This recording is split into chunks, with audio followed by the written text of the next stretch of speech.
নমস্কার সবাইকে, সবাই কেমন আছো? আশা করছি তোমরা সবাই অনেক ভালো আছো। আমিও খুব ভালো আছি। একটা নতুন ভিডিওতে তোমাদের সবাইকে জানাই অনেক অনেক স্বাগত।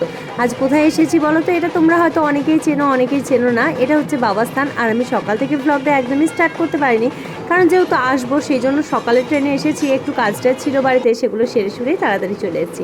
আর একেবারে বাবার কাছে এসে বাবাকেই প্রথম দর্শন করাবো ভেবেছিলাম, কিন্তু ভিতরে এতটা ভিড় থাকার জন্য আমি তো ফোন হাতে নিতেই পারিনি।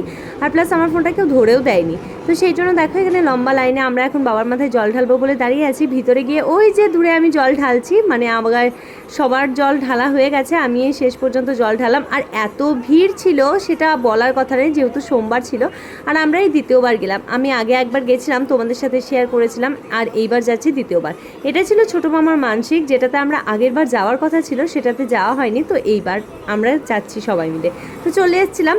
তো এখানে দেখো, এখানে আমি সবাইকে দেখাচ্ছিলাম, আর এখানে আমরা ঘুরছিলাম, মানে 3 পাক দিতে হয় সেটাই আর কি দিচ্ছিলাম। আর ভিতরে এতটাই ভিড় ছিল, মানে একজন একজনকে ঠেলে সরাতে পারলে বাঁচে, এতটাই ভিড় ছিল। তো তারপর এই দেখো পুজো দেওয়ার পর আমরা এখানে এসে দাঁড়িয়ে আছি, দেখছি একটা বিয়ে হচ্ছিল।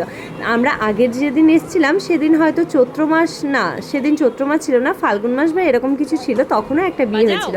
আর এই যে বনিত বাবাকে একটা ঢোল কিনে দিয়েছিল, তো সেটাই বনিত বাবা আর কি বাজাচ্ছিল। আমি বনিত বাবাকে বলছিলাম যে বাজানো শেষ হয়ে গেছে বনিত বাবার, সেটাই বলছিল। তো আমি বললাম আরেকবার বাজাও, তো ধুমধাম করে বাজিয়ে দিল। সবাই অনেক মজা করেছি, পুচকি পাচকা সবাই মিলে গেছিলাম বাবার স্থান। আর এই যে লাস্টে আমরা মুড়ি খাচ্ছিলাম, মা সবাই বসে। তো এখানে সবাই খাচ্ছিল মুড়ি, যেহেতু ছোটো মামার মানসিকে এসেছিল। আর জায়গাটা ভীষণ সুন্দর ছিল। এই জায়গাতে তো আগের দিন আসিনি, কারণ আমরা সেরকমভাবে পুজো দিয়েই চলে গেছি। আর এখানে যেহেতু মানসিকের জন্য এসেছিলাম, সেই জন্য ছোটো মামারা সবাই দেখো এখানে সব কিছু অ্যারেঞ্জ করেছিল। এখানে দিদার আমি খাচ্ছি, আর এই যে দিদাকে দেখো, দিদা তো আমাদেরকে দেখেই খুশি। তো ওর যদি কেউ না আসতো ওর মাথা খারাপ হয়ে যেত। তারপর যখন গেলাম তখন দেখলাম মন্দির একদমই বন্ধ করে দিয়েছে।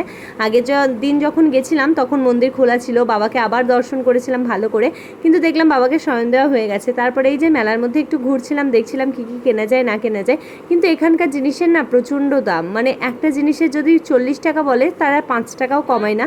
কিন্তু এখানকার জিনিস দ্রব্যগুলো ভালো ছিল, তো দু একটা টুকিটাকি নিয়েছিলাম। তারপরে এই যে আমরা যেহেতু নিরামিষই খেয়েছিলাম, সেই জন্য সয়াবিন আলুর তরকারি দিয়ে খেয়ে নিয়েছিলাম। আর প্রসাদ যেহেতু আমরা খাই না, যেহেতু সোমবার ছিল সেদিন, আর খাইও না এমনিতেই। তো দেখো ওখানে সবাই বসে খাচ্ছিল, আর কি সুন্দর লাগছিল। দূর থেকে আমি ছবিটা আগে তুলেছিলাম, কারণ আমার আগে খাওয়া হয়ে গেছিলো।